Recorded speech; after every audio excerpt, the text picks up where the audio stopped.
Which one of the following does not make substance a resource? इनमें से क्या ऐसा चीज है जो किसी चीज को रिसोर्स के कैटेगरी में नहीं आने देता है? चलिए हम लोग इन तमाम प्रश्नों के जवाब पता लगाते हैं। जिज्ञासा। एक बच्ची है जो अपने माँ से लिपटी हुई है और ये बच्ची कह रही है कि ये बच्ची इस माँ के लिए रिसोर्स है। आखिरकार ये बच्ची किस लॉजिक के आधार पर यह बात कह रही है? क्या आप भी अपने मम्मी और पापा के लिए रिसोर्सेस हैं? चलिए इन तमाम सवालों के जवाब हम यहाँ पे पता लगाएंगे। तो हमारे दिमाग में कहीं ना कहीं ये बात तो निकल के सामने आ रही है कि आखिरकार हम किस आधार पर ये डिसीजन लेंगे कि कोई भी चीज रिसोर्स के कैटेगरी में है या नहीं है। एग्जाम्पल के तौर पे अगर हम लोग देखते हैं यहाँ पर, जैसे कि मान लीजिए कि वाटर को हम लोग देखते हैं, तो ये जो वाटर है ये एक रिसोर्सेस है, लेकिन आप कैसे पता लगा रहे हो कि वाटर रिसोर्सेस है कि नहीं है? उसी तरह से जो इलेक्ट्रिसिटी है वो भी रिसोर्सेस है, लेकिन कैसे? उसी तरह से जो रिक्शा वगैरह चलता है वो भी रिसोर्सेस कैटेगरी में रखा जाता है। जो वेजिटेबल्स होते हैं वो भी रिसोर्सेस के कैटेगरी में है। यहाँ तक कि जो आपके टेक्स्ट बुक है वो भी रिसोर्सेस के कैटेगरी में है।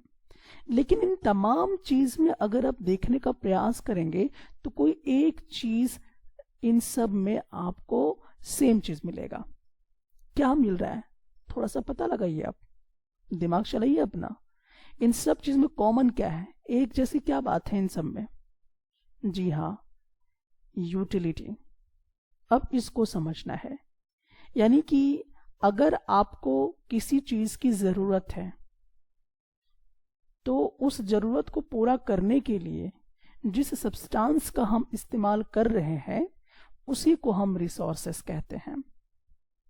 फिर से मेरी बात को आप ध्यान से समझिए कि रिसोर्सेस क्या है?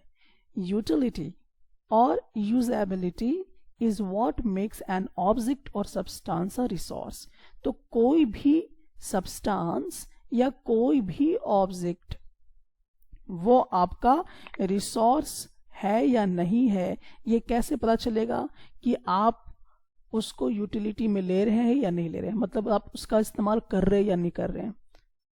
तो इस्तेमाल तो बहुत कुछ करते हैं, लेकिन जो आपके नीड को पूरा करे, आपको किसी चीज की जरूरत है और उस जरूरत को अगर कोई चीज पूरा करता है तो हम कहेंगे कि वो आपका क्या है? रिसोर्स है।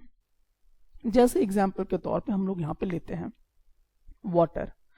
तो वाटर जो है, क्या ये रिसोर्स है? तो आप थोड़ा सा समझिए इसको। क्या आप वाटर का इस्तेमाल करते हैं कि नहीं करते हैं? आप तो यूज करते हैं वाटर का। तो आप वाटर का यूज क्यों कर रहे हैं? क्योंकि आपकी जरूरत है। किस चीज के लिए? आपके प्यास को मिटाने के लिए, कपड़े धोने के लिए, नहाने के लिए। तो आपकी जरूरतों को पूरा कर रहा है, ये आपकी रिक्वायरमेंट को पूरा कर रहा है, आपकी नीड्स को पूरा कर रहा है। इसीलिए हम कहेंगे कि वाटर जो है वो आपका रिसोर्सेस है। उसी तरह से देखिए इलेक्ट्रिसिटी के विषय में अगर हम लोग बातचीत करते हैं तो जो ये इलेक्ट्रिसिटी है, क्या ये रिसोर्सेस के कैटेगरी में आएगा? तो अब इसको समझिए, आप इलेक्ट्रिसिटी को यूज करते हैं कि नहीं करते हैं? करते हैं ना। अपने घर में बल्ब जलाते होंगे, पंखा चलाते होंगे, टीवी चलाते होंगे, फ्रिज चलाते होंगे, बहुत तमाम तरह की चीजें आप इसके आधार पे चलाते होंगे। मतलब आप इलेक्ट्रिसिटी को यूज कर रहे हो।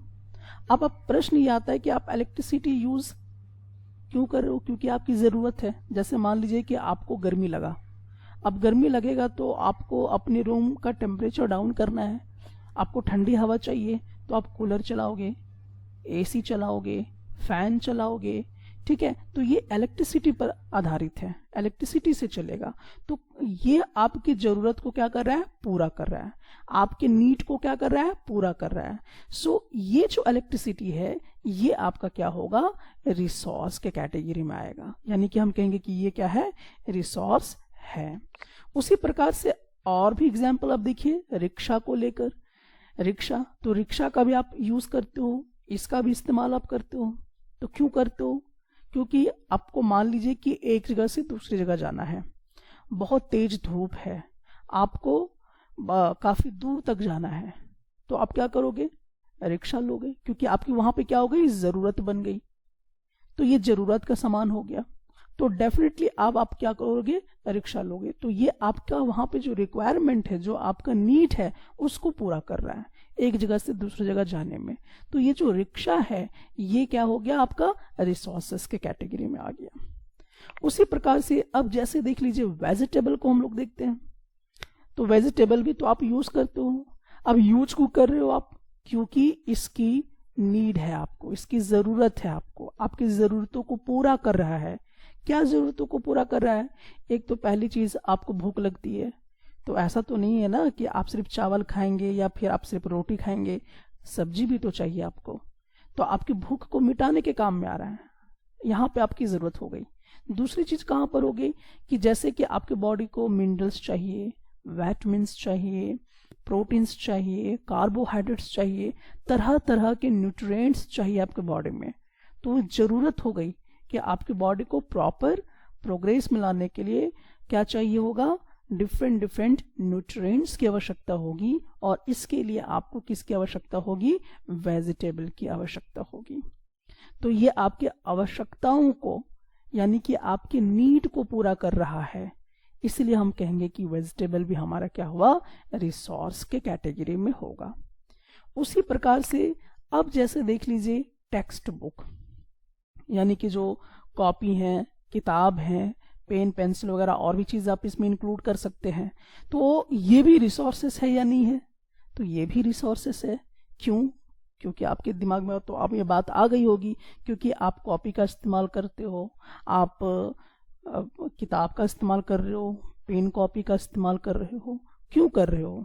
क्योंकि आपकी रिक्वायरमेंट है, आपकी जरूरत को पूरा करते हैं ये सब। तो कैसी रिक्वायरमेंट है? जैसे अगर आपको कुछ लिखना होगा तो डेफिनेटली आपको क्या चाहिए होगा? कॉपी चाहिए होगा, पेन चाहिए होगा, और कोई चीज से आप सीख रहे हो तो आपको बुक्स की जरूरत है। ठीक है, जैसे अभी आप एनसीईआरटी बुक पढ़ रहे होगे, उसकी मैथमेटिक्स की बुक होगी, सोशल साइंस की बुक होगी, साइंस की बुक्स होगी आपके पास, इंग्लिश की बुक होगी। तो ये आपके नॉलेज को बढ़ाने में मदद करते हैं। तो अगर आपको अपने नॉलेज को बढ़ाना है तो आपको क्या करना पड़ेगा? किताबें पढ़ना होगा। तो यहाँ पर किताबें पढ़ना क्या हुआ? ये भी आपके लिए एक जरूरी चीज हो गया। आपको आइडिया कोई लेना है, कोई नॉलेज लेना है, तो किताब पढ़ना होगा। ये आपका क्या हो गया? नीड हो गया कि आपको नॉलेज चाहिए ढेर सारा, तो आपको पढ़ना ही पड़ेगा टेक्स्ट बुक। तो ये भी आपका क्या हो गया? रिसोर्सेस के कैटेगरी में आ गया। सो आपने देखा कि जो वेजिटेबल है, जो टेक्स्ट बुक है, जो रिक्शा वगैरह आप यूज कर रहे हो, जो इलेक्ट्रिसिटी वगैरह आप यूज कर रहे हो, जो वाटर आप यूज कर रहे हो, इन सब में एक ही चीज आपको कॉमन नजर आएगा, और वो ये नजर आएगा कि आप इन सब चीजों को यूज करते हो अपने डे टू डे लाइफ में। और क्यों यूज करते हो? क्योंकि आपके रिक्वायरमेंट का पूरा इससे भरपाई होता है। यानी कि जो आपकी आवश्यकता है लाइफ में, जो चीज की जरूरी होती है, उस जरूरत को ये क्या कर रहे हैं? पूरा कर रहे हैं। तो जो आपके जरूरतों को पूरा करे, जो आपकी नीड को पूरा करे, उसी को हम क्या कहते हैं? रिसोर्स कहते हैं। तो ये रिसोर्स का एक तरीका हो गया समझने का। और भी हम इसको अलग तरीके से समझने का प्रयास करते हैं, जैसे यहाँ पे एक क्वेश्चन के माध्यम से समझते हैं, how does something become a resource? अब यहां इसको समझना है। अभी तो हमने समझ लिया कि रिसोर्स क्या होता है, लेकिन अब कोई भी चीज रिसोर्स कैसे बनता है, ये समझने का प्रयास हम लोग यहां पर करेंगे। तो देखिए, जितने भी रिसोर्सेस होते हैं, यानी कि जो भी सब्सटेंस होते हैं, हर उस सब्सटेंस का एक वैल्यू होता है। वैल्यू होता है मतलब उसका एक महत्व होता है, एक उसका मूल्य होता है। तो जितने भी आपके आसपास में सब्सटेंस हैं, ऑब्जेक्ट हैं, अगर उसका वैल्यू है तो आप समझ जाइए कि वो क्या है? रिसोर्सेस है। तो वैल्यू इसका बना कैसे? ये भी एक प्रश्न है। तो पहले ये वाला लाइन आप नोट कर लीजिए अपनी कॉपी में, ये वाला को अच्छे से नोट कर लीजिए। All resources have some value. जितने भी रिसोर्सेस होते हैं सबके अपने अपने कुछ वैल्यू होते हैं। वैल्यू का मतलब उसका दाम लगता है। जैसे मान लीजिए कि अगर आप टाउन शहर में रह रहे होंगे तो पानी भी आपको खरीद के पीना पड़ता होगा। पानी का जो बोतल आता है वो आपको खरीद के पीना पड़ता है, फ्री में तो नहीं मिलता है, यानी कि कुछ पैसे आपको देने पड़ते हैं। मतलब कि ये जो रिसोर्सेस है ये क्या है, इसका कुछ वैल्यू है, कुछ प्राइस है इसका। उसी प्रकार से इलेक्ट्रिसिटी जो है, इलेक्ट्रिसिटी का भी बिल आपको देना पड़ता होगा, तो ये भी एक रिसोर्सेस हुआ क्योंकि इसका बिल भरना पड़ रहा है आपको। उसी प्रकार से जब आप रिक्शा वगैरह में बैठ के जाते हो तो क्या फ्री में लेके चला जाता है? ऐसा तो नहीं है, आपको उसका पैसा अदा करना पड़ता है, पैसा देना पड़ता है, उसका कोई वैल्यू होगा, 10 रुपए 50 रुपए वॉट एवर। उसी तरह से जब आप कोई सब्जी वगैरह खरीदते हो तो क्या वो फ्री में मिल जाता है आपको? फ्री में तो नहीं मिलता है, उसके लिए भी आपको क्या करना पड़ता है, कुछ पैसे पे करने पड़ते हैं। तो यहाँ पर हम देख रहे हैं उसी तरह से कोई टेक्स्ट बुक अगर आप कोई खरीदते हैं, कोई किताब वगैरह खरीदते हैं तो क्या वो फ्री में मिलता है? नहीं, उसका भी कुछ प्राइस होगा, यानी उसका कुछ वैल्यू होगा। तो जितने भी लगभग all resources have some value, तो जितने भी लगभग रिसोर्सेस होते हैं कुछ ना कुछ उसके वैल्यू होते हैं। तो इस बात को आपको ध्यान में रखना है। तो रिसोर्सेस कोई भी चीज है या नहीं है हम कैसे डिसाइड कर रहे हैं, और ये साथ साथ हम देख रहे हैं कि जितने भी लगभग रिसोर्सेस होते हैं उन सब का कुछ ना कुछ प्राइस वैल्यू होता है, कुछ इकोनॉमिकल वैल्यू होता है। ठीक है, तो वैल्यू का मतलब क्या हो गया कि जिसका कुछ मूल्य हो, जिसका कुछ पैसा हो, उसी को हम बोला करते हैं। लेकिन ये जो वैल्यू है ये भी थोड़ा सा कुछ डिफरेंट तरीके का होता है। जैसे कि मान लीजिए कि कुछ ऐसे रिसोर्सेस होते हैं जिसका इकोनॉमिक वैल्यू होता है। इकोनॉमिक वैल्यू होता है मतलब इसका क्या हुआ, अगर कोई सब्सटेंस है, अगर आप उसको पैसे से खरीद रहे हो या उसका आप अपनी आवश्यकताओं को पूरा कर रहे हो तो वो इकोनॉमिक वैल्यू कहलाएगा। जैसे एग्जाम्पल के तौर पे आप ले लीजिए अपनी शर्ट को, तो शर्ट जो आप पहन रहे हो वो भी एक रिसोर्स है, क्योंकि आप उसको कहीं दुकान से खरीद के ला रहे हो, उसका एक प्राइस पे कर रहे हो, उसका एक वैल्यू है, इकोनॉमिक वैल्यू उसका है, तो वो आपका एक रिसोर्सेस हुआ। पैंट वगैरह आप खरीद रहे हो, ठीक है, लैपटॉप खरीद रहे हो, मोबाइल खरीद रहे हो, वाटर बोतल खरीद रहे हो, टेबल खरीद रहे हो, चेयर खरीद रहे हो, घर खरीद रहे हो, ठीक है, तो ये सब रिसोर्सेस के अंदर आते हैं। और ये सब रिसोर्सेस में आप देख रहे हैं कि आपको कुछ इकोनॉमिकल वैल्यू पे करना पड़ रहा है, यानी कि आपको कुछ पैसे के तौर पे कुछ ना कुछ पे करना पड़ रहा है। तो ये चीज है, लेकिन ऐसा नहीं है कि सब रिसोर्सेस का आपको क्या करना पड़े, इकोनॉमिक वैल्यू देना पड़े। सो इस लाइन को आप यहाँ पे ध्यान में रखिएगा कि some resources have economic value, some do not, यानी कि कुछ का तो इकोनॉमिक वैल्यू होता है और कुछ का इकोनॉमिक वैल्यू नहीं है, फिर भी वो रिसोर्सेस के कैटेगरी में है।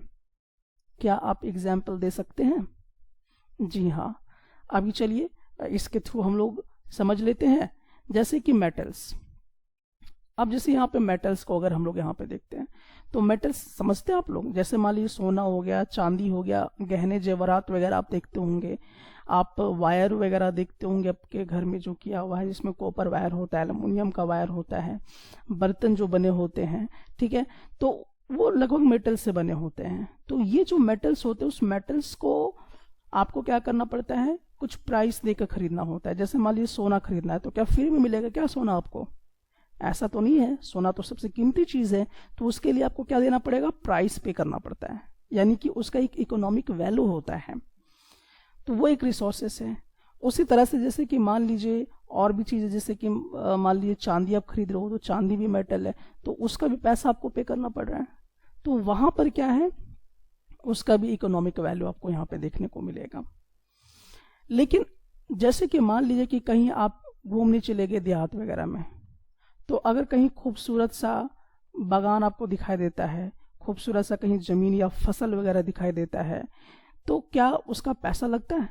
उसका तो पैसा नहीं लगता है, आप आराम से रास्ते में चलते चलते देख लेते हो, ठीक है, तो उसमें क्या है कि कोई इकोनॉमिकल वैल्यू नहीं लग रहा है, यानी कि उसका कोई पैसा या प्राइस आपको देना नहीं पड़ रहा है, लेकिन उसके बावजूद भी वो क्या है, रिसोर्सेस है। क्यों हुआ? क्योंकि आप उसको यूज कर रहे हो देखने के लिए, अब उसको देखने से आपको आपकी जरूरत पूरा हो रही है, मतलब आपका थोड़ा स्ट्रेस कम हो जाता होगा, आपको हैप्पीनेस फील होता होगा, ठीक है, या कोई आइडिया आता होगा। तो इस तरह की चीज आपके अंदर आते हैं, तो आपका कहीं ना कहीं उसमें भी आपका नीड को फुलफिल किया जाता है। तो वैसे चीज को भी हम लोग क्या कहते हैं, रिसोर्स ही कहते हैं। तो इस बात को यहाँ पे समझने का प्रयास करेंगे आप कि जो ह्यूमन नीड्स को सेटिस्फाई करता हो, जो ह्यूमन नीड्स को सेटिस्फाई करता हो जो सब्सटेंस, वही आपका रिसोर्सेस कहलाता है। जो भी ऑब्जेक्ट, जो भी सब्सटेंस ह्यूमन नीड्स को सेटिस्फाई कर रहा है, उसी को हम क्या कहेंगे, रिसोर्सेस कहेंगे। लेकिन चलिए मैं एक और एग्जांपल आपको देता हूं। अब जैसे कि आप सोच रहे होंगे कि अब जैसे मान लीजिए आपको एग्जांपल के तौर पे चेयर, तो चेयर जो है वो भी एक रिसोर्स है, और उसका क्या इकोनॉमिकल वैल्यू है कि नहीं है, इकोनॉमिकल वैल्यू भी है, क्योंकि उसके लिए आपको कुछ प्राइस पे करना होगा। उसी तरह से जैसे टीवी आप देखते हो या कंप्यूटर वगैरह यूज कर रहे हो अपने घर में, तो कंप्यूटर भी क्या हुआ, रिसोर्सेस हुआ। अब ये रिसोर्सेस हुआ तो क्या इसका इकोनॉमिक वैल्यू है, तो जवाब क्या होगा, हाँ इसका इकोनॉमिक वैल्यू है। लेकिन ये जरूरी नहीं है कि जितने भी रिसोर्सेस होंगे सबका इकोनॉमिक वैल्यू हो। जैसे एग्जाम्पल के तौर पे हम लोग यहाँ पे बात करते हैं एयर, ठीक है, किसकी बात कर रहे हैं, एयर की बात कर रहे हैं, यानी कि ऑक्सीजन की बात कर रहे हैं। किसकी बात कर रहे हैं, ऑक्सीजन की बात कर रहे हैं हम लोग। तो ये जो ऑक्सीजन है, क्या इसके लिए आपको पैसा देना पड़ता है? आप तो क्या कर रहे हो, मुफ्त में ऑक्सीजन ले रहे हो,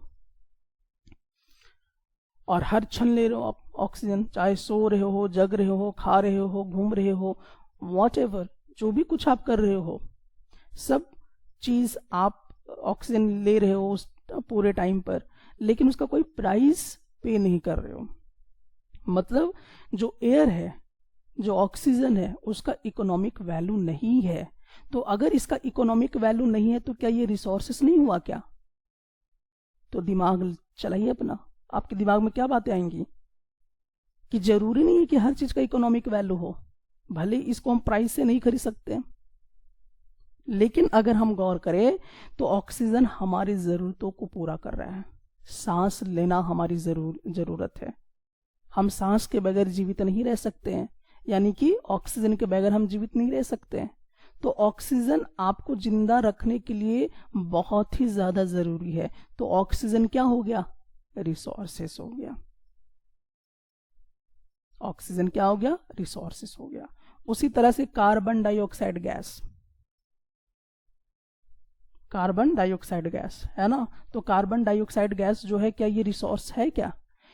अब आप दिमाग लगाओ, क्या इसके लिए पैसा पे करते हो आप?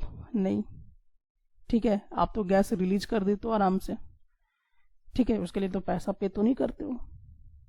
तो एक्चुअली इसका इकोनॉमिकल वैल्यू हमें बिल्कुल भी दिखाई नहीं दे रहा है, यानी कि इसका इकोनॉमिकल वैल्यू नहीं है। लेकिन क्या ये रिसोर्सेस की कैटेगरी में नहीं है?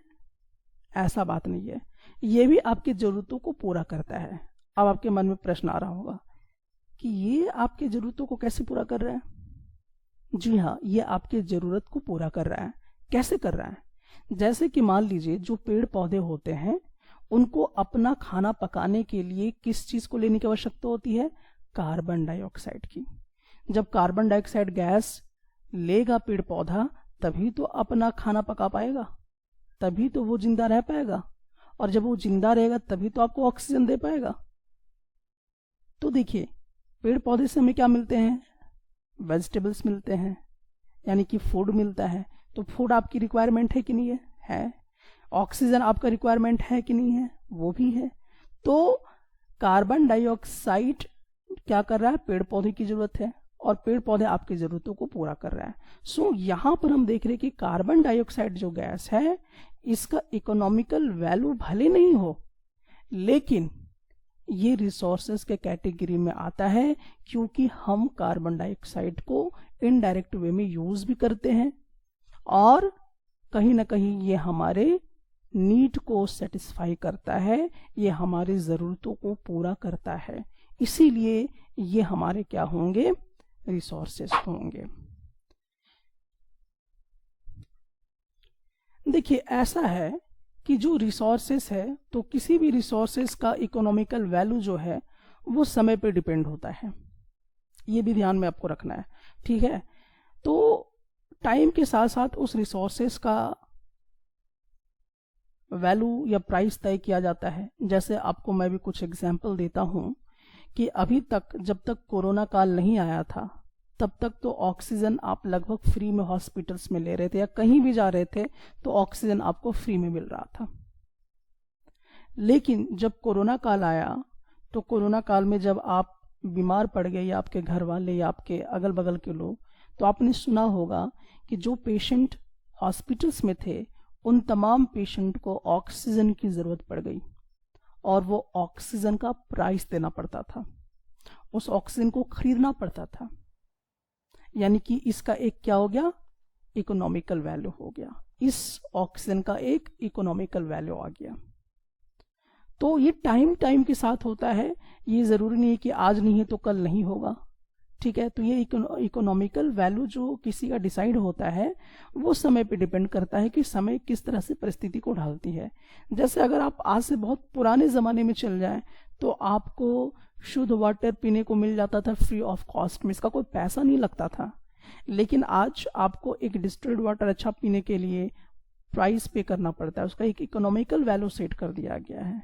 तो इस तरह की चीजें जो है, यानी कि टाइम के आधार पे हम कह सकते हैं कि टाइम टू टाइम ये सब चीजें चेंज होती हैं, और रिसोर्सेस की जो इकोनॉमिकल वैल्यू है वो आती जाती रहती है। और भी आप इसमें एग्जांपल ले सकते हैं, जैसे एग्जांपल के तौर पे अगर हम लोग बातचीत करें, जैसे कि आपकी जो ग्रैंड मदर हैं, यानी कि जो आपकी दादी हैं, ठीक है। तो दादी जो है, जैसे कि अगर आपको खांसी वगैरह होता होगा, ठीक है, जैसे कि अगर आप लोग कोरोना काल को ही पकड़ लो, ठीक है। तो कोरोना काल में जब आपको सर्दी हो रहा था, खांसी हो रहा था, तो कुछ नुस्खे ही इस्तेमाल किए जा रहे थे। क्या नुस्खे इस्तेमाल किए जा रहे थे कि चाय पीने हैं आपको जिसमें आदि मिला हो, जिसमें आपका गोल की जीरा वगैरह सब डाला हुआ हो, ठीक है, और उसको पिलाया जाता है गुड़ के साथ, ताकि आपकी खांसी ठीक हो जाए, आपकी सर्दी ठीक हो जाए। तो ये जो रेमेडीज बनाया गया, इस तरह के जो नुस्खे के साथ जो रेमेडीज बनाया गया, उसका कोई प्राइस है क्या? उसका तो कोई प्राइस नहीं है, वो तो आपने फ्री में उसको क्या किया, यूज किया, उसके लिए कोई पैसा आपको पे नहीं करना पड़ा। यानी कि जो रेमेडीज बने हैं वो आपका कोई इकोनॉमिकल वैल्यू नहीं रखा। तो ऐसा नहीं कि आज इसका भले इसका इकोनॉमिकल वैल्यू नहीं है, लेकिन अगर आपकी दादी यही चीज जाके पेटेंट करा लेती, पेटेंट का मतलब होता है कि एक जैसे कि कोई आइडिया होता है, ठीक है, जैसे खांसी खत्म करने के लिए एक आइडिया है कि भाई उसमें क्या मिलाओ, आदि मिलाओ, गुड़ की मिलाओ, लौंग मिलाओ और चाय बना के पी जाओ। तो ये एक आइडिया है, एक तरह का इन्वेंशन इसको आप कह सकते हो, ठीक है। तो इस तरह का चीज करके वो आपको पिला दिया और आपकी खांसी ठीक हो गई। तो इस तरह का जो आइडिया है, जो इन्वेंशन है, उस पर किसी एक आदमी का अधिकार होता है, किसी एक आदमी का राइट होता है। तो वो जो आइडिया है, जो इन्वेंशन है, वो क्या है, एक तरह का रिसोर्सेस के जैसा काम करता है। तो अगर मान लीजिए कि अगर इसी रेमेडीज को अगर ये पेटेंट करा लेती हैं, यानी कि उस आइडिया पर अपना अधिकार वो जमा लेती हैं, पेटेंट करवा लेती हैं, तो डेफिनेटली उसके लिए आपको क्या करना पड़ता, पैसा पे करना पड़ता। तो उसका इकोनॉमिकल वैल्यू बन जाता, उसका एक कमर्शियल वैल्यू बन जाता, यानी उसके लिए आपको पैसा पे करना पड़ता, ठीक है। जैसे एग्जाम्पल के तौर पे, जैसे कफ का जो सिरप बनता है, तो कफ का जो सिरप बना है तो उसमें क्या क्या चीजें मिक्स्ड की गई हैं। अब ये जिस साइंटिस्ट ने ढूंढा, जिस डॉक्टर ने ढूंढा, उसको उस आइडिया पे पेटेंट अपना ले लिया, यानी कि एक अधिकार कर लिया कि ये जब भी इस तरह के सिरप बन के जाएंगे तो उसका मुझे पैसा मिलना चाहिए। तो वो मार्केट में क्या करेगा, जाएगा तो बेचना शुरू करेगा, और बेचेगा तो क्या होगा, उसके लिए प्राइस पे करना पड़ेगा लोगों को। तो जब वो प्राइस पे करेगा तभी वो सिरप मिलेगा उसको। तो यहां पर इसका क्या आपको देखने को मिल रहा है, इकोनॉमिकल वैल्यू देखने को मिल रहा है, एक कमर्शियल वैल्यू देखने को मिल रहा है। तो अगर जब तक उस रेमेडीज में पेटेंट नहीं कराया हुआ है, एक अधिकार नहीं जमाया हुआ है, तब तक आपको फ्री मिल रहा है। सो बहरहाल इस पूरे तर्क वितर्क में आप क्या समझ रहे हैं, इस पूरे तर्क वितर्क में आप देख रहे हैं कि रिसोर्सेस कोई भी चीज है या नहीं है, ये आप कैसे डिसाइड कर रहे हैं। दूसरा चीज आप ये देख रहे हैं कि बहुत सारे ऐसे रिसोर्सेस होते हैं जिसके इकोनॉमिकल वैल्यू होता भी है और नहीं भी होता है, यानी कि उसके कुछ प्राइस आपको देने भी पड़ते हैं और कुछ के नहीं भी देने पड़ते हैं। तो ये चीजें डिपेंड करती हैं टाइम और टेक्नोलॉजी के आधार पर। सो यहाँ पर एक बहुत इंपॉर्टेंट चीज आपके लिए सामने निकल के आता है, that is time and technology. ठीक है, टाइम एंड टेक्नोलॉजी, इसको आपको समझना है। ठीक है, are two important factors that can change substances into resources, यानी कोई भी सब्सटेंस रिसोर्सेस में कन्वर्ट हो सकता है, कोई भी सब्सटेंस को रिसोर्सेस में कन्वर्ट किया जा सकता है। तो ये किस बात पे डिपेंड करेगा? तो ये दो चीजों पे डिपेंड करता है, एक तो टाइम पे डिपेंड करेगा और दूसरा टेक्नोलॉजी पे डिपेंड करेगा। अब आपके मन में प्रश्न आ रहा होगा टाइम का क्या मतलब है? जैसा अभी मैंने आपको एग्जाम्पल दिया कि जब तक कोरोना काल नहीं आया था तब तक ऑक्सीजन का कोई चार्ज आपसे नहीं लिया जाता था, मुफ्त में आप ऑक्सीजन सब जगह ले लेते थे। लेकिन कोरोना काल के दौरान हम लोगों ने ये देखा कि जब पेशेंट जो बेड में लेटा हुआ है उसको ऑक्सीजन लेने के लिए क्या करना पड़ रहा है, उसको पेमेंट करने की जरूरत है। तो वहां पे आप एक तो ये चीज देख रहे कि इसका इकोनॉमिकल वैल्यू किस तरह से चेंज हो गया। ठीक है, उसी तरह से ये जरूरी है कि कोई भी सब्सटेंस क्या हो सकता है, वो रिसोर्सेस के रूप में भी बन सकता है। जैसे वो टेक्नोलॉजी के आधार पर आपका हो सकता है। जैसे एग्जाम्पल के तौर पे, मतलब टेक्नोलॉजी का कहने का क्या मतलब है? टेक्नोलॉजी कहने का मतलब है कि आपने साइंस का नॉलेज यूज किया, उसमें आइडिया यूज किया और एक नया चीज बना दिया। जैसे फॉर एग्जाम्पल के तौर पे व्हाट्सएप बोलिए आप, तो व्हाट्सएप जो है ये आपने साइंस के नॉलेज से और उसके रिसोर्सेज के मदद से आपने एक चीज बना लिया कि आपके messages one place to another place जा रहे हैं, आपको उस तरह के मैसेजेस की आवश्यकता पड़ जाती है, आप उसको लाइफ में कहीं ना कहीं इस्तेमाल करते हो। तो ये जो व्हाट्सएप है ये एक टेक्नोलॉजी का ही खेल है। ठीक है, जिसके वजह से तो व्हाट्सएप पहले रिसोर्सेज था क्या? नहीं था। लेकिन आज ऐसा युग आ गया, यानी कि जब इंटरनेट की दुनिया आ गई, जब मोबाइल की दुनिया आ गई, तो व्हाट्सएप भी आ गया और व्हाट्सएप हमारी रिक्वायरमेंट को पूरा करने लगा। कैसे करने लगा? क्योंकि जैसे कि आपका कोई डॉक्यूमेंट है, जैसे मान लिया आप पढ़ रहे हो, तो वो डॉक्यूमेंट आपको पहुंचाना है, तो व्हाट्सएप के माध्यम से हमने पीडीएफ के तौर पे पहुंचा दिया या वीडियो पहुंचा दिया। ठीक है, तो वो आपका क्या होगा, रिसोर्सेज के जैसा काम करने लगा। उसी प्रकार से यूट्यूब को ले लीजिए। ठीक है, तो यूट्यूब चैनल अगर आप लेते हो तो वो जो यूट्यूब है, पहले तो हम लोग जानते नहीं थे कि रिसोर्सेज के तौर पे काम कर रहा है, लेकिन आज ये जो यूट्यूब है ये आपकी रिक्वायरमेंट को पूरा कर रहा है। कैसे कर रहा है? आपको अब पढ़ना है, तो अभी आप फिलहाल कहाँ से पढ़ रहे हो? मान लीजिए टीचर्स अच्छे नहीं पढ़ा पा रहे हैं या टीचर बहुत स्पीड पढ़ा रहे हैं, आप कंट्रोल नहीं कर पा रहे हो स्पीड को, आपको समझ में नहीं आ रहा है, तो डेफिनेटली आप यूट्यूब चैनल पे बैठ के मेरी वीडियो देख रहे हो, तो आप समझ सके, आपको एक अच्छा नॉलेज मिल सके, एक अच्छी आइडिया आ सके, इसके लिए आप यूट्यूब चैनल को खोल के रखे हो। तो यूट्यूब आपके लिए क्या है, रिक्वायरमेंट है। तो ये समय के साथ साथ ना, और टेक्नोलॉजी के साथ, जब टेक्नोलॉजी काफी ज्यादा आया, जैसे इंटरनेट की दुनिया आई, स्मार्टफोन आए, तब जाके यूट्यूब आपके लिए क्या बन गया, रिसोर्सेस बन गया। उसी प्रकार से और भी चीजों को आप देख सकते हैं, जैसे मोबाइल को आप देख लीजिए। तो पहले जो था मोबाइल कोई रिसोर्सेज के कैटेगरी में नहीं आता था, लेकिन जब दुनिया आ गई मोबाइल की, तो उसके बाद वो आपकी जरूरत बन गई। आपको किसी से बात करना है तो आपकी रिक्वायरमेंट है, आपको कोई मैसेजेस भेजने हैं, आज आपको पैसा एक जगह से दूसरी जगह पे ट्रांसफर करना है, तो ये आपकी रिक्वायरमेंट को पूरा करता है। कौन? इंटरनेट और आपका स्मार्टफोन। तो ये जो इंटरनेट है, ये जो स्मार्टफोन है, ये क्या हो गया, ये रिसोर्सेस हो गया। तो कोई भी सब्सटेंस समय के साथ और टेक्नोलॉजी के साथ धीरे धीरे क्या होता है, कोई भी सब्सटेंस रिसोर्सेस में कन्वर्ट हो सकता है। ठीक है, साइंस की नॉलेज यूज करके, उसके आइडिया को यूज करके आप क्या कर सकते हो, उसको रिसोर्सेस में कन्वर्ट कर सकते हो। जैसा मैंने आपको अभी फिलहाल बहुत सारा एग्जाम्पल भी देने का प्रयास किया। सो अब यहां पर हम देखने का प्रयास करेंगे कि यहां तक कि जो पीपल होते हैं, यानी कि आप लोग खुद, हम लोग, ठीक है, जितने भी हम लोग पीपल हैं, हम लोग खुद अपने आप में एक बहुत ही इंपॉर्टेंट रिसोर्स हैं। अब आपको शायद स्टोरी वाला बात समझ में आ गया होगा कि आखिरकार यहाँ पे जो आपकी एक लड़की है वो कह रही है कि मैं भी एक रिसोर्स के तौर पे हूँ। तो क्यों कह रही है? अब इस सवाल का जवाब आपको अगर पता चल गया होगा तो आप कमेंट सेक्शन में आके बता दीजिएगा।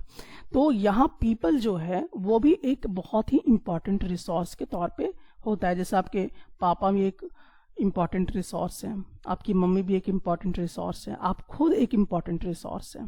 क्यों है, कैसे हैं, चलिए इसको समझने का प्रयास करते हैं।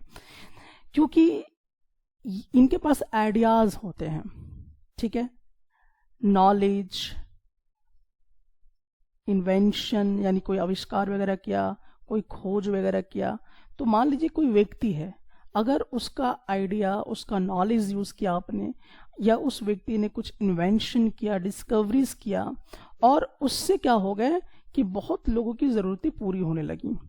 तो ये आइडियाज, नॉलेज या इन्वेंशन करने की कैपेसिटी या खोज करने की कैपेसिटी किसके पास होती है? पीपल के पास होती है ना, यानी जो लोग होते हैं उसके पास होता है। तो जैसे कि मान लीजिए कि बल्ब का आविष्कार किया गया, ठीक है, तो बल्ब का आविष्कार किया गया, तो बल्ब जो है ये एक रिसोर्सेस हुआ। क्यों हुआ? क्योंकि बल्ब आपकी जरूरतों को पूरा करता है। अगर आपको अंधेरे से उजाले में आना है तो किसकी आवश्यकता पड़ेगी? बल्ब की जरूरत पड़ेगी ना। तो बल्ब एक अपने आप में रिसोर्सेस है। तो ये जो बल्ब है, इस बल्ब को क्या किया गया? इन्वेंशन किया गया। तो ये इन्वेंशन किसने किया? पीपल ने किया।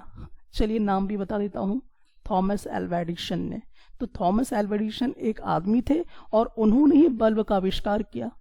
तो ये पीपल आपके लिए रिसोर्सेस हुआ कि नहीं हुआ? बल्ब तो अपने आप में नहीं आया ना, बल्ब को किसी ने इन्वेंशन किया, उसका आविष्कार किया। इसमें किसका आइडिया लगा? थॉमस एल्वा एडिसन का। इसमें किसका नॉलेज लगा? थॉमस एल्वा एडिसन का लगा।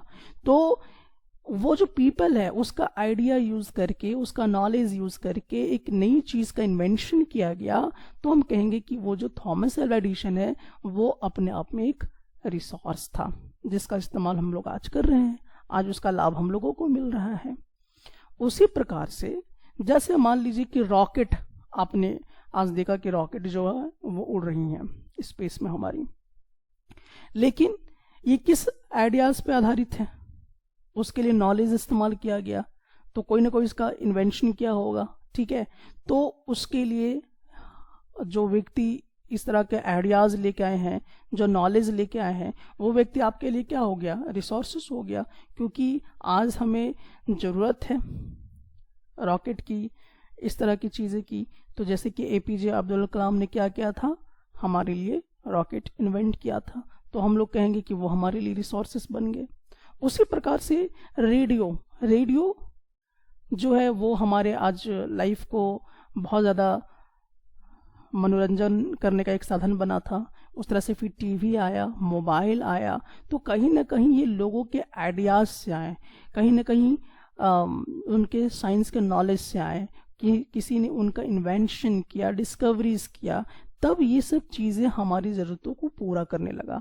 जैसे कि आप बहुत स्ट्रेस में होते हो तो आपको मूवी देखने की ज़रूरत होती है, तो मूवी देखेंगे आप किस में?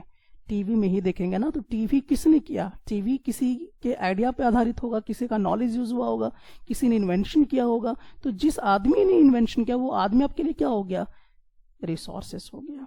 तो इस बात का ध्यान आपको रखना है कि ये जितने भी चीजें हैं, यानी कि जो बेसिकली मैं कहने का यही बात आपको कह रहा हूं कि जो पीपल हैं ये खुद अपने आप में एक रिसोर्सेस होते हैं, क्योंकि इनका आइडिया यूज करके, इनका नॉलेज यूज करके, इन्होंने जो डिस्कवरी की है उसका इस्तेमाल करके हम लोग अपनी जरूरतों को पूरा करते हैं, ठीक है। तो जो हमारी जरूरतों को पूरा करे उसी को हम क्या कहते हैं? रिसोर्सेस कहते हैं।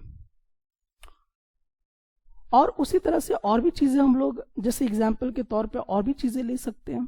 जैसे क्या ले सकते हैं? जैसे फॉर एग्जाम्पल फायर, यानी कि जैसे कि आग का खोज हुआ। तो आग का खोज हुआ तो हमारी जरूरतें पूरी हुई कि नहीं हुई? जैसे अगर आग नहीं होता, फायर नहीं होता, तो आप कच्चे चावल खाते, कच्ची रोटी खाते, ठीक है, यानी पका हुआ चीज आप नहीं खा पाते।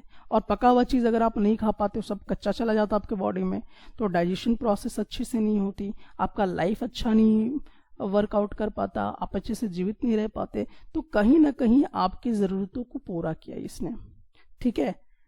तो फायर जो इसकी डिस्कवरी हुई, तो जो डिस्कवरी होती है, जो इन्वेंशन होती हैं, ये बहुत सारी रिसोर्सेज को जन्म देती हैं, ठीक है। उसी प्रकार से और भी एग्जाम्पल अगर हम लोग लेते हैं, जैसे कि व्हील के विषय में, यानी कि जो आपका पहिया होता है, पहिया मतलब समझ रहे हैं, जो आपका चक्का वगैरह होता है ना। जैसे पहले ज़माने में किसी और तरह का पहिया बना, तो उससे क्या हुआ कि बोझ, जैसे कि एक सामान को एक जगह से दूसरी जगह ले जाने के लिए हमें क्या हो गया, आसान हो गया। तो हमारी ज़रूरतों को पूरा किया, वो फास्ट तरीके से आप तक पहुंच रहा है, ठीक है, और बहुत ही स्पीड तरीके से पहुंच रहा है। उसमें आपको वर्कलोड कम हो गया है और एक जगह से दूसरी जगह पहुंच रहा है। तो ये व्हील जब बने तब कार बने, बसें बनी, और तरह तरह के ट्रांसपोर्ट टाइप के जो रूट हैं वह सब डेवलप होने शुरू हो गए। तो कहीं ना कहीं इस तरह का जो व्हील का डिस्कवरी हो, जो आपके व्हील का इन्वेंशन हुआ, या जो आपका फायर का डिस्कवरी हुआ, तो कहीं ना कहीं ये हमारे लाइफ को क्या क्या है, चेंज किया है। हमारे लाइफ में जितनी भी रिक्वायरमेंट की चीज़ें हैं उनको इन्होंने क्या क्या सेटिस्फाई किया, हमारी ज़रूरतों को पूरा किया। तो ये जो डिस्कवरीज होती हैं, जो इन्वेंशंस होती हैं, ये भी हमारे एक तरह से रिसोर्सेस की तरह यूज हुआ करती हैं। उसी तरह से और भी एग्जाम्पल के तौर पे अगर हम लोग लेते हैं, जैसे हाइड्रो इलेक्ट्रिसिटी। अब ये हाइड्रो इलेक्ट्रिसिटी कैसे बना, टेक्नोलॉजी का इस्तेमाल करके, यानी कि साइंस का नॉलेज यूज़ किया गया, साइंस का आइडिया यूज़ किया गया, और ऐसा बनाया गया कि ये पानी से क्या बना ले, एनर्जी बना ले। तो पानी में जैसे हाइड्रो इलेक्ट्रिसिटी क्या करता है कि टरबाइन होती है, वो जब घूमता है तो पानी से क्या बना लेता है, इलेक्ट्रिसिटी बना लेता है, और वो इलेक्ट्रिसिटी आपके घर में आती है, और वो इलेक्ट्रिसिटी कितनी सारी ज़रूरतों को पूरा करता है। जैसे आप फ्रिज चलाते हो, एसी चलाते हो, कूलर चलाते हो, तो ये पूरी ज़रूरतों को कौन पूरा कर रहा है, हाइड्रो इलेक्ट्रिसिटी। तो ये हाइड्रो इलेक्ट्रिसिटी कैसे आया, टेक्नोलॉजी के माध्यम से आया। सो हम यहाँ पे ये कह रहे हैं कि रिसोर्सेज के तौर पे क्या क्या चीज़ें हैं, जैसे पीपल, कोई पीपल भी एक रिसोर्स की तरह यूज किया जा सकता है, ठीक है, क्योंकि वो अपना आइडियाज यूज करता है, उसकी कोई डिस्कवरीज होंगी, नॉलेज होगा, इन्वेंशन होगा, तो पीपल खुद अपने आप में एक रिसोर्सेस हो जाता है। उसी प्रकार से कोई डिस्कवरीज अगर हम लोग देखें, कोई इन्वेंशन अगर किसी ने किया तो इन्वेंशन डिस्कवरी, ये भी अपने आप में क्या है, एक रिसोर्सेस के जैसा यूज किया जाता है, जो कि पीपल ही करता है, ठीक है। टेक्नोलॉजी भी अपने आप में एक रिसोर्सेस की तरह यूज किया जाता है, जिसमें मैंने आपको बहुत सारे एग्जाम्पल यहाँ पर देने का प्रयास किया है। हम लोगों ने एक प्रश्न यहाँ पर पूछा था, और उस प्रश्न का जवाब हम लोग यहाँ पे ढूंढने का प्रयास करेंगे कि which one of the following does not make substance a resource. इनमें से कौन ऐसा चीज है जो रिसोर्सेस बनाने में इस्तेमाल नहीं किया जाता है। तो दरअसल यूटिलिटी, यानी कि आप उसको यूज कर रहे हो कि नहीं कर रहे हो। तो यूज अगर आप किसी चीज को कर रहे हो तो डेफिनेटली वो क्या है आपका, जैसे मान लीजिए रुमाल, ठीक है, रुमाल आप यूज करते हो, तो उसको यूज कर रहे हो रुमाल को, तो रुमाल यूज कर रहे हो, इसका मतलब कि वो रिसोर्सेस हो गया, उसका कुछ वैल्यू भी होगा, मतलब कुछ प्राइस में आपने खरीदा होगा उसे, तो डेफिनेटली रिसोर्सेस अगर कोई चीज़ है तो उसका वैल्यू भी हो जाता है, यूटिलिटी भी हो जाता है। लेकिन अगर हम बात करते हैं क्वांटिटी की, तो क्वांटिटी जो है ये रिसोर्सेस को बिल्कुल भी प्रभावित नहीं करता है, ठीक है। अगर किसी चीज़ की रिसोर्सेस बहुत कम है तो भी आपके लिए वो क्या है, रिसोर्सेस है। अगर किसी चीज़ की मात्रा बहुत ज़्यादा है तो भी आपके लिए रिसोर्सेस है, ठीक है। यानी कि क्वांटिटी ज़्यादा है या कम है इस बात पे डिपेंड नहीं करता है। ऐसा आप नहीं कह सकते कि अगर किसी चीज़ की रिसोर्सेस कम है तो वो रिसोर्सेस नहीं होगा, अगर किसी चीज़ की ज़रूरत मतलब बहुत ज़्यादा मात्रा में है तो वो रिसोर्सेस होगा, ऐसा हम नहीं कह सकते हैं। जैसे एग्जाम्पल के तौर पे इसको अगर हम लोग समझने का प्रयास करें, जैसे मान लीजिए कि अगर हम लोग बात करते हैं सोना की, तो सोना मान लीजिए कि अगर आपके पास 2 ही ग्राम है और किसी के पास मान लीजिए कि 100 ग्राम है, तो यहाँ पे सोना का मात्रा ज़्यादा और यहाँ पे सोना का मात्रा कम है, ठीक है। तो उस समय भी आप इसको रिसोर्स बोलोगे और इस समय भी इसको आप रिसोर्स बोलोगे, ठीक है। ऐसा नहीं है कि अगर उसका मात्रा कम हो गया तो वो रिसोर्स के कैटेगरी में नहीं है, या उसका किसी चीज़ का मात्रा बहुत ज़्यादा हो गया तो वो रिसोर्सेस है, ऐसा नहीं है। जैसे एग्जाम्पल के तौर पे मान लीजिए राइस हम लोग मानते हैं, ठीक है, राइस को, तो मान लीजिए राइस आपके पास 100 kg है या 1000 kg है और किसी के पास मान लीजिए कि 2 ग्राम है, तो 2 ग्राम राइस है तो क्या ये रिसोर्सेस नहीं होगा क्या? भले यहाँ पे मात्रा कम है, यहाँ पे 2 ही ग्राम राइस है और यहाँ पे 1 क्विंटल राइस है, तो मात्रा यहाँ पे बढ़ जा रहा है और यहाँ पे मात्रा कम हो जा रहा है। तो ऐसा नहीं है कि अगर मात्रा किसी चीज का कम हो गया तो वो रिसोर्स नहीं है, उस समय भी ये रिसोर्स है। तो मात्रा यानी क्वांटिटी ये डिसाइड नहीं करता है कि कोई भी चीज रिसोर्स के कैटेगरी में है या नहीं है, इससे कोई फर्क रिसोर्सेस पे नहीं आता है। रिसोर्सेस जनरली किस पे डिपेंड करता है कि आप उस चीज को यूज कर रहे हो या नहीं कर रहे हो, यानी आपकी आवश्यकताओं को वो पूरा कर रहा है या नहीं कर रहा है, उस पे हम लोग देखते हैं। और कुछ ऐसे रिसोर्सेस होते हैं जिसका कुछ वैल्यू होता है और कुछ का नहीं होता है, लेकिन समय के साथ साथ हो सकता है कि आने वाले टाइम में उसकी कुछ वैल्यू या प्राइस तय कर दी जाए।